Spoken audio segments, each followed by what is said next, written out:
jungle. RDC, Union des démocrates pour la Renaissance du Congo. Nous aimerions savoir, vous avez un peu longuement parlé de la députée d'Étienne Tshisekedi qui ne s'est pas arrivée ici au pays parce qu'il y aurait Matanda Diop. Alors vous qui êtes avec Étienne Tshisekedi, pour l'instant, Tshisekedi doit être enterré quand même au pays. Quelles sont les possibilités que vous proposez peut-être pour que M. Étienne Tshisekedi revienne au pays pour qu'il lui soit enterré? Il n'y a qu'une possibilité. Généralement, quand nous sommes éprouvés, le simple fait d'être éprouvés nous rend tous humbles. Je n'ai jamais vu une famille qui est éprouvée et qui doit présenter de l'arrogance. Je n'ai jamais vu. Quand la famille est éprouvée, elle doit trouver son partenaire pour organiser les obsèques. Ce partenaire peut être l'État, comme c'est le cas ici.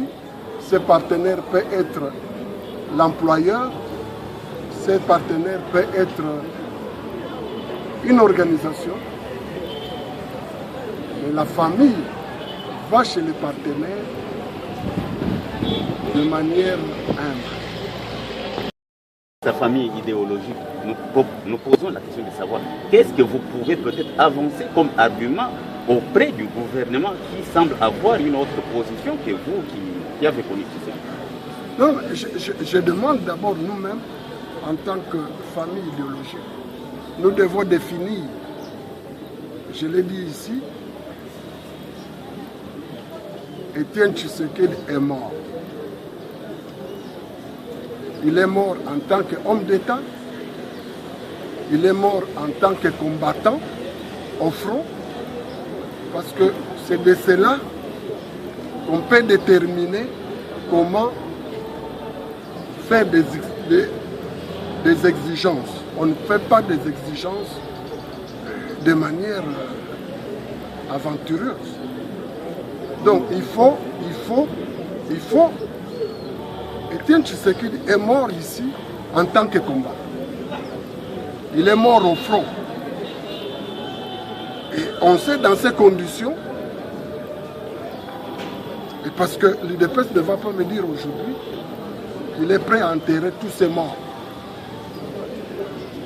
Ils sont nombreux ceux qui sont morts. Est-ce qu'il est prêt à enterrer ces morts aujourd'hui? C'est pourquoi j'ai dit, s'il est mort combattant, on l'enterre. En tant que combattant, le reste viendra après. Lumumba est mort au front.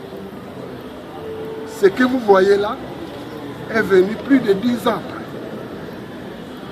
Donc pour moi, je me dis, c'est autre chose qu'on veut. Parce que c'est ça le problème. Il n'y a pas vraiment ce problème-là qu'il faut poser aujourd'hui, tel qu'il est posé.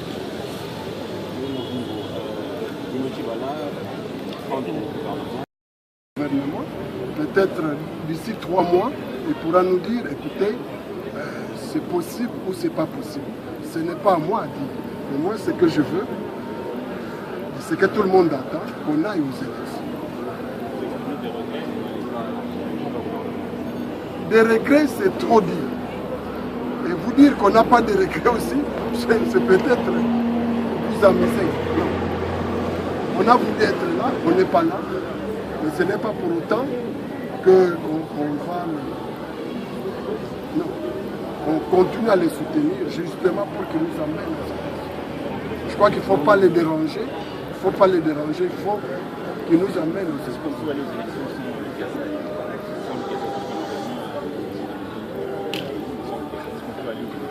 Oui, mais c'est toutes ces questions. Vous avez posé la question. C'est lui qui va faire un état de lieu. Je crois que dans 3 mois, il pourra nous dire qu'est-ce que nous faisons au mois de décembre. Et c'est possible d'aller aux élections. Nous voulons quelque chose. Si nous avons demandé le dialogue, c'est pour justement que nous ayons de très bonnes élections.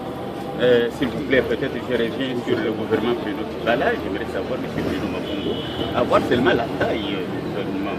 On avait proposé 53 ministères, y compris le Premier ministre, mais aujourd'hui, le président du gouvernement avait 59 membres.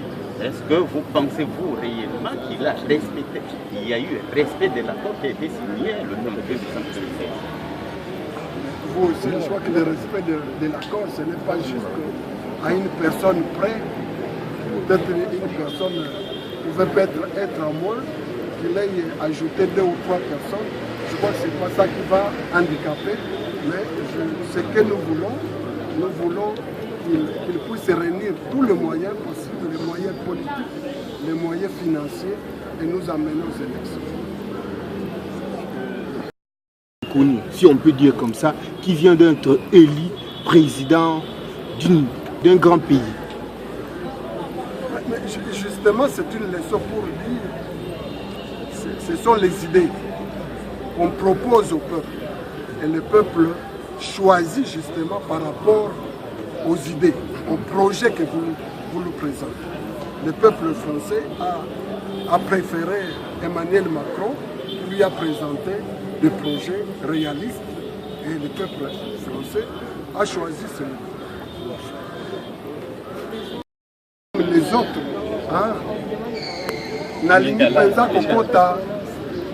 tout à l'heure, je vais une question sur Macron. Pourquoi les Français vont voter?